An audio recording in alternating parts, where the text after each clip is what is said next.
That image just touches me, absolutely touches me. It reminds me of my granddad. One point in my life, only one, and that is he didn't have any razor blades. That's the only reason. This man was someone who was clean shaved my whole life. I never saw that man with any form of hair on his face. On one particular occasion, he ran out of blades. And I happened to pass around the house, and one of my brothers bought him a baker boy hat. And he happened to be wearing the hat with his unshaved face, with a grey all up in his hair. He just looked absolutely banging. But he was not allowed to keep it because my granny, she run things. She ruled the roost. So that was the only time I saw my granddad with a beard. This is a man, you know. I didn't know he was a skilled man, and I didn't find this out until I went to university.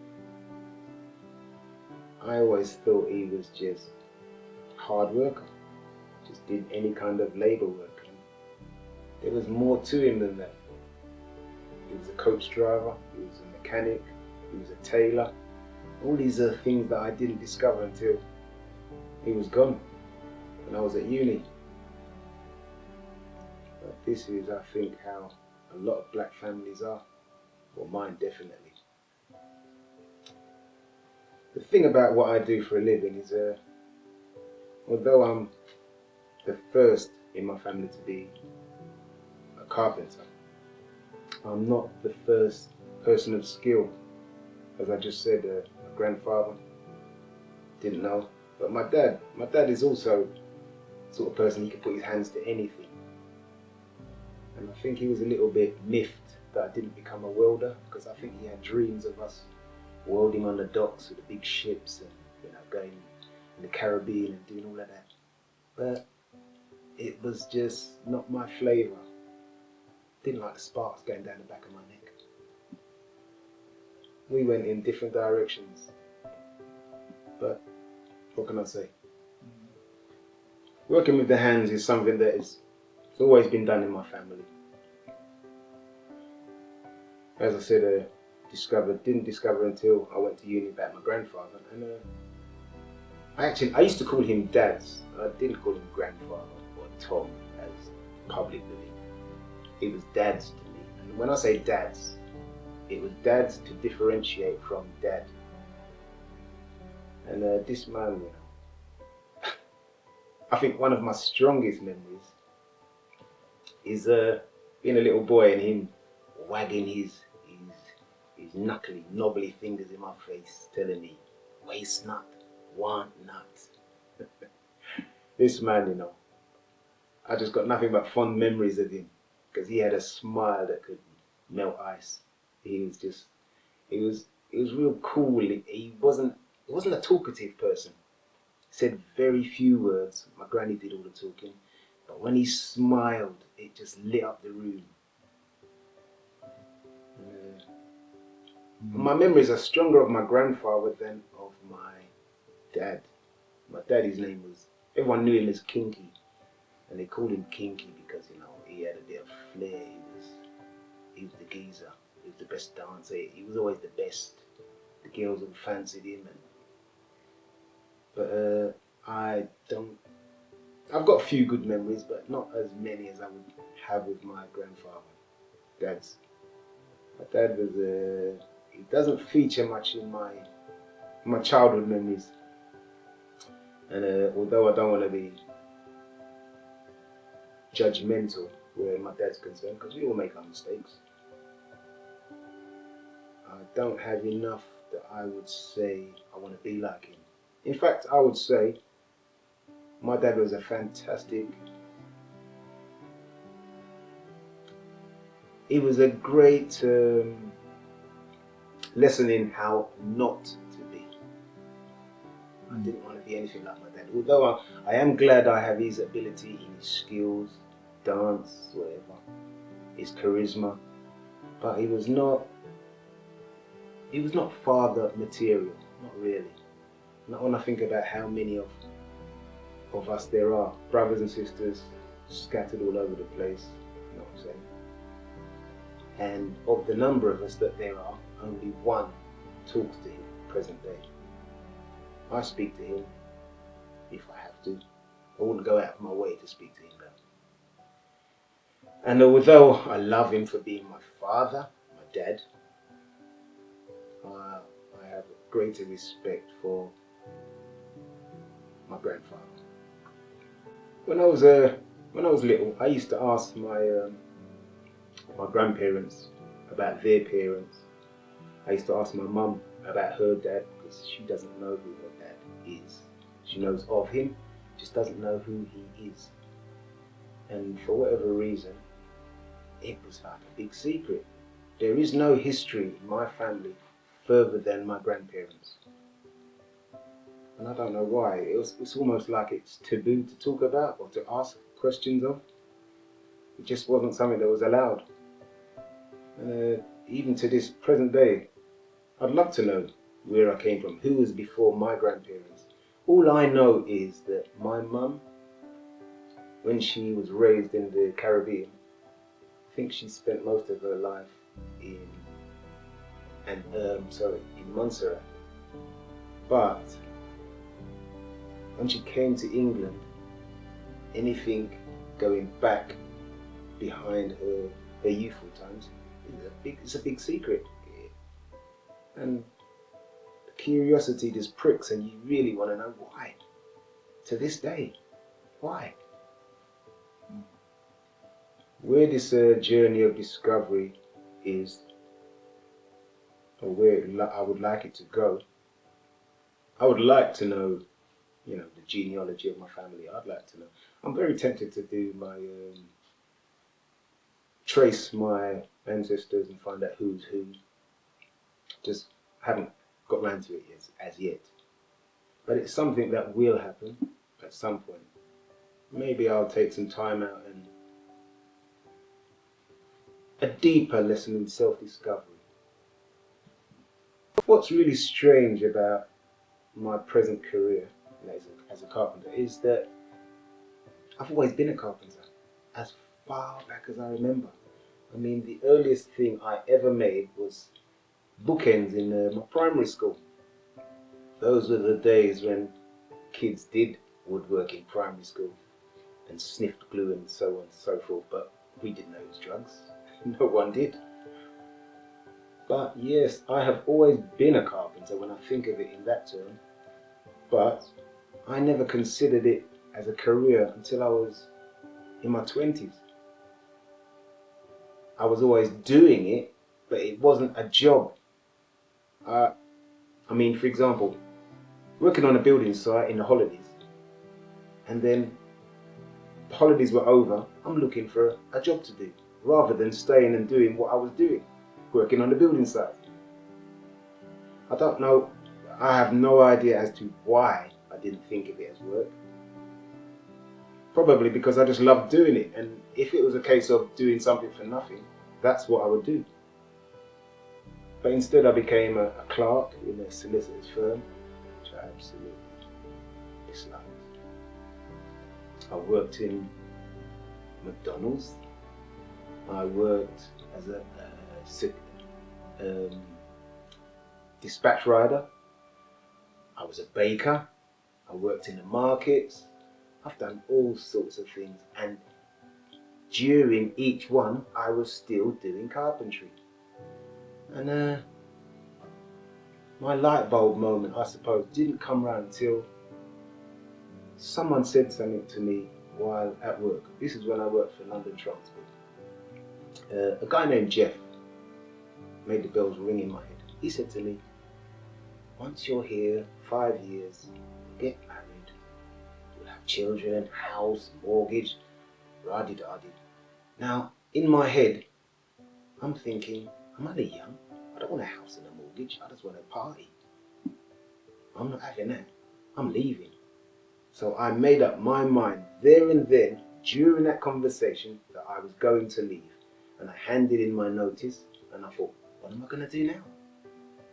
And I really had to sit down and think about it. But it must have took all of 10 minutes. Then I thought, I'm going to go back to college and do carpentry. Why didn't I do that before? You know those times when you could hit yourself in the head? That was my moment. And that's exactly what I did. I went back to college and I became a carpenter. A proper carpenter.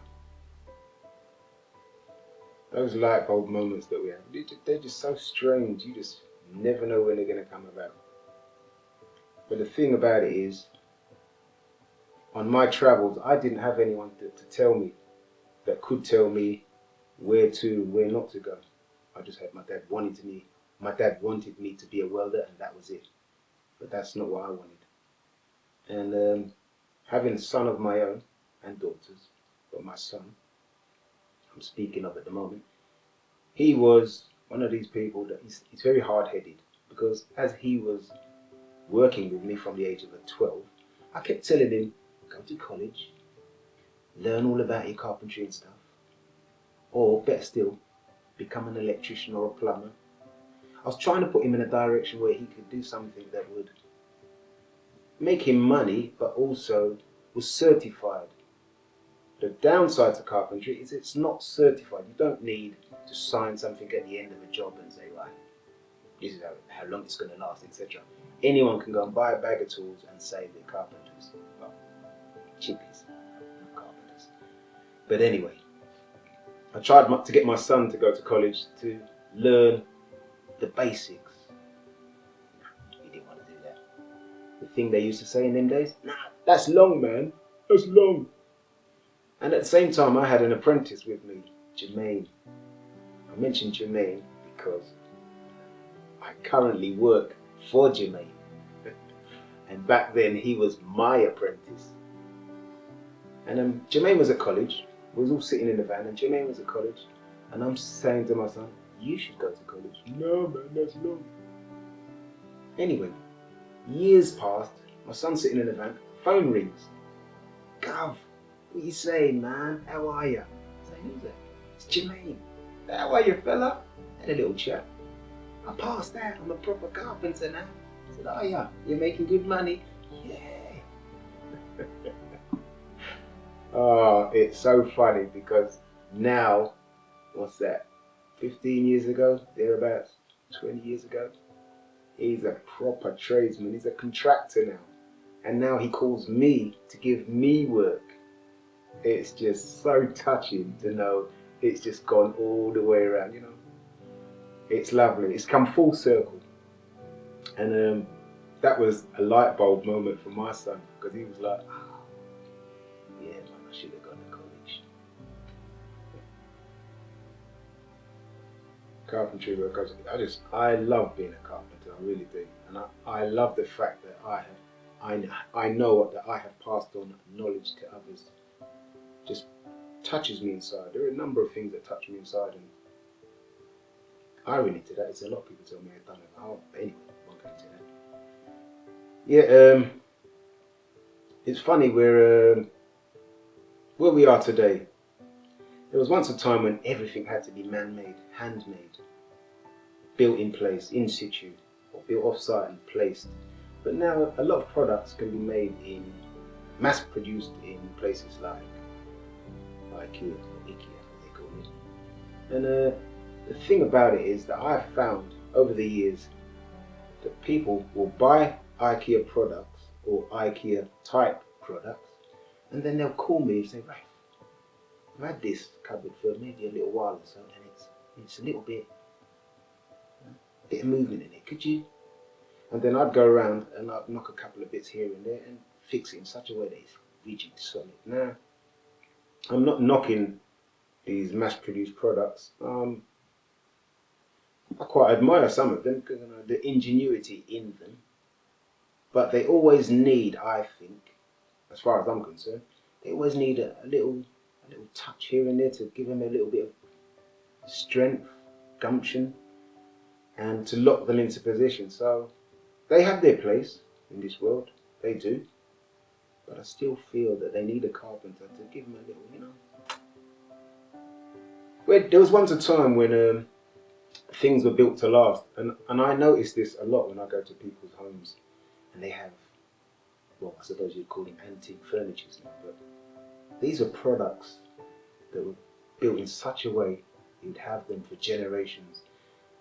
And what is sad today is that things are built with a life in them. They're only built to last a period of time, which is why they're a little bit. They want you to come in 2 years to buy it again. But this is where some people are clever and cool people like myself to add a few bits here and there to make sure that it maintains its strength. It doesn't move from its position. It's got some strength if someone jumps on it, if they move it. So it's all about profit today, whereas once it was about quality. I think it's sad where we're headed. Or not where we're headed, sorry, let me correct myself. I think it's sad where we are. Because to knowingly go out and purchase something that is only going to last you a period of time, that's quite sad. And maybe that's why people such as myself, we're forever in work. Because a person doesn't want to go out and spend thousands of pounds on a product and they know it's only going to last them a period of time. They want it. You're building a unit into a wall. You're building a bed, a settee. It doesn't matter what it is. You don't want to have to replace that said item, unless you obviously do. You don't want to replace that every couple of years. No, you want it bespoke. You want it to have a bit of character. You want it to have a bit of you in there. And you want it to last. So the fact that companies profit off of our likes and our dislikes, our flavours, and make things so as they all break in a period of time, it's quite sad. It really is sad. And I think that were it not for people such as myself, their market would be so big, it'd be ridiculous. There are so many things out there right now that you can replace a person for. And I sometimes have to question myself, could what I do be done by a computer, a robot? That takes a little bit of thought. And I think, thinking about it now, I would say no. But am I being biased? Yes, you could mass produce things, and yes, you could just place something in a position, but it wouldn't have on the spot thought that, or maybe I'm just being hopeful in that I'll always be in work. No, I don't think what I do could be replaced by a computer or a robot at this time. Maybe in the future when robots can think for themselves. We're going down a scary street here. But anyway, maybe when robots and computers can think for themselves or think on the spot, then maybe they will replace us as engineers, carpenters and whatever else. But for the time being, I don't think so, because they won't have independent thought, that on the spot, that their own flavour. They're all going to be uniform and everything is going to be same. And people don't want same. They want bespoke. The type of people I work for, anyone, absolutely anyone that would have me. Let me start again. Normally when I go to someone's house to do a job, I give them a price, and my prices are real. When I give you a price, I try to incorporate everything within. And I have to say, if I give 10 prices, I probably get 3. And why is that? That is because people don't like the initial bulk And so what usually happens is I end up going months later when someone else has been to the house. And this is because customers sometimes, I'm saying sometimes, more often than not, go for the cheapest price and end up getting burned. Now I'm saying burned because I don't want to be horrible, but there are stronger words that you could use. And then they end up calling people such as myself to come back after the job has been done to correct. Because what I'm known in the business as a fixer. So I usually go in after someone else has done the job. I won't say incorrectly, but slightly off. And then I set it right. I put it how it should have been. And this usually happens because you've gone for the cheapest price. And when I say the cheapest price, they may give you the cheapest quote initially, but once you're in the job, once you've got your foot in the door, you start either cutting corners or adding things. Oh, didn't include, oh, that's not included, no, got to do this. Oh, no, we didn't include that. That's one way it goes. Or they'll rush through the job, make shortcuts, chuck it in, whack it in, as they say, and you end up with a bodge job. Usually when I turn up at someone's house, it's a case of, Raph, we want a shaker style wardrobe in that corner. And then what this does, it conjures up an image straight away in my head. Bing, right, they want a shaker wardrobe. I already know they want a shaker wardrobe. So now it's a case of getting them to understand what they want. They're telling me what they want, but now I'm going to have to tell them what they really want. And we'll talk the job through. First we work on the size. Yes, it's going to fit. All right, you want it in that space. Do you want it to go to the ceiling? Do you want it to go to the picture album? How deep do you want it? What do you want inside? There are so, what do you want it made of? What's the finish going to be? Is it going to be paint finish? Is it going to be grain, timber? Where do you want to go? How much money do you want to spend on this? Are you looking for a bland finish? Do you want a pristine finish? How tall is it going to be? Is it going to sit on the floor? Is it going to be raised? Is the skirting going to go round? Is the skirting going to be under? Is it going to have any skirting?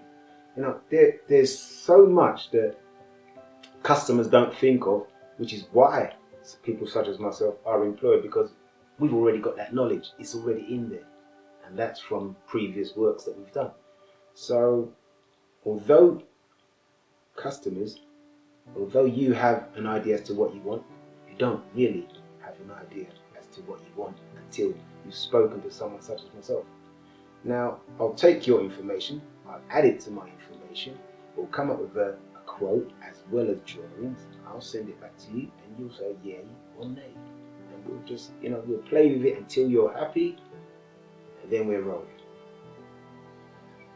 When we ask customers as to materials that they want, it really depends on, the number one thing is your budget. How much money can you afford? Because obviously, depending on the materials, it's going to affect time and effort. Now, some materials that you use, you're going to have to take your time. Like you work with hardwoods, for example. But some hardwoods are a little bit splintery, and using your cuts, you need to be very precise, careful. Or you might go for the cheaper softwoods. You're still going to be careful, etc., but it's not going to take as much time because the wood is more, I won't say spongy, the wood is more, it's got more strength, more body to it. So when you run your cut, it doesn't splinter as much. You get a cleaner cut. Or you go completely the other way and you end up using something like, sorry to say it, MDF. Yes, everyone uses MDF these days. One good thing about MDF is it's more robust than, don't tell anyone I said this, chipboard. No, that's the one material I refuse. Absolutely, I will not use chipboard whatsoever. Chipboard will, once it's wet, that's it, it's finished. MDF also, once it's wet, it loses something, It's still usable, but it starts to swirl.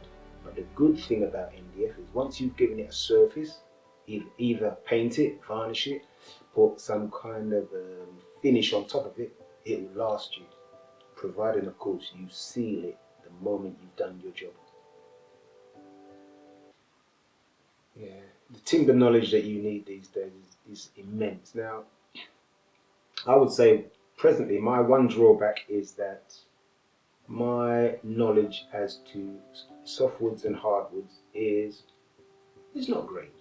Yes, I use them and I use products walnut, oak, Meranti. No one uses mahogany anymore because Meranti's taken its place. Softwoods, redwoods, pine, whatever. I've used the materials, but there are so many hardwoods and softwoods out there. It's just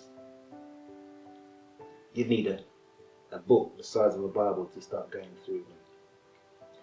But of that, I would say very few people who are experts out there, and those that are they are so high and well established in their field that they're just untouchable. And for me to feel that I am one of those, because I do feel like I'm one of those, I feel that I have something that I can pass on. This also makes me feel good. It makes me feel good to know that I have knowledge within my head that I can give to someone else who will now take that knowledge and do something for themselves and for others. But I don't feel as though I am part of any kind of heritage, anything like that. Only because I've broken away from doing things the traditional way. Like for example, if I was knocking two pieces of wood together, I wouldn't have a mortise and a tenon, you know. And there are some people that are very meticulous. They won't do anything other than mortise and tenons. Me, I always look for the easiest option, which is going to give me the finished result. Yes, I can do and will do mortise and tenon if that's what you, the customer, want. But if it's just the finish that you're concerned with, then I just use dominoes. A domino is a way of doing a fixing. So as when you've seen the finished product, it still looks like it's mortise and tenon, and you, the customer, would never know any different. So that's the only reason I would say I don't feel like I'm part of any group that, you know, you're continuing the tradition, or carpenters are doing it this way. No, I'll do it any which way I can. It's the finished result that I like. That's not to say I don't like it traditional, and if it was possible to keep it traditional, oh yes, I'm definitely in that club, but that's not the world we live in. And the fact that we have such power tools that make life easy. I love tools and I love power tools and I love toys. They are my toys. So I'm going to look for the easiest option to give the best finished result. I've got quite a busy life and I do quite a lot of things. I don't know if it's anything to be, I don't know if that is anything to do with me being a Gemini or what, but you know. Here's a little story for you. When I was at college, I had a friend named Timmy, and he once said to me, Raph, yeah Tim, you're a Gemini, aren't you? Yeah, how'd you know? Because you're doers of all, masters of none. But he said it in such a way as it was a dig, and it played on my mind for years, and I didn't like it. It bothered me, and it bothered me to the point that I thought I need to have one skill that I am cream at, and I worked on my carpentry, and it was the easiest one to work on because it's always been my biggest love. If there was something I had to choose to do for nothing for the rest of my life, it would be carpentry.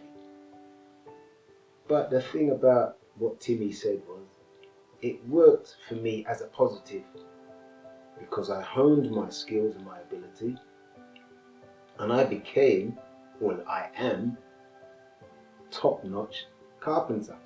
And that's not me blowing my own trumpet, it's just how it is. And I'm good at everything else too. So thank you very much, Tinny. It's funny how all of what I do seems to have come full circle, because it's like I'm finding out all these things about myself, and it's almost as though I'm living my life for my granddad. What do I mean by that? I mean, it took until I was an adult to find out that he was a man of many talents. And my journey for myself, same thing. I do lots of different things, but I've been on this journey where I do this, I move on to something else. I do that, I move on to something else. And it's been like a taster. I feel like I'm having a taster through life. I'm now doing that same journey, what my granddad must have done. The only difference being that he had to do it, not by choice. It was a case of he was seeking some way to make a living. I'm doing it purely through choice. Yeah. They're all things that I love doing anyway. So although I'm now living a life that I'm pretty sure my granddad could have handled no problem, mine is different in that modern day life has given me opportunities, access, bliss and happiness in everything I do, because they're purely because I want to do them. It's crazy where life takes you. I mean, look at what I'm doing now. I'm talking to you. But there is so much to this. There's so many things I could tell you, so many stories I have. It's just, this is just a taster. We have more to come. Let's see where we go.